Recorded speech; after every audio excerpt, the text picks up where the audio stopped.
और फहाशी में क्या फर्क है? गुनाह वो होता जो हम तन्हाई में करते जिसका कोई गवाह हो, और फहाशी वो होती जिसमें हम दूसरों को भी शामिल कर लेते। इसकी बेहतरीन मिसाल ठीक टॉक है।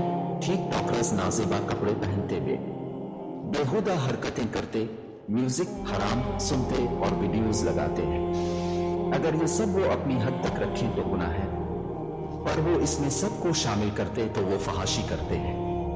जिस तरह नेकियों का सदका जारिया होता है, इसी तरह ये गुनाहों का सदका जारिया बन जाता है।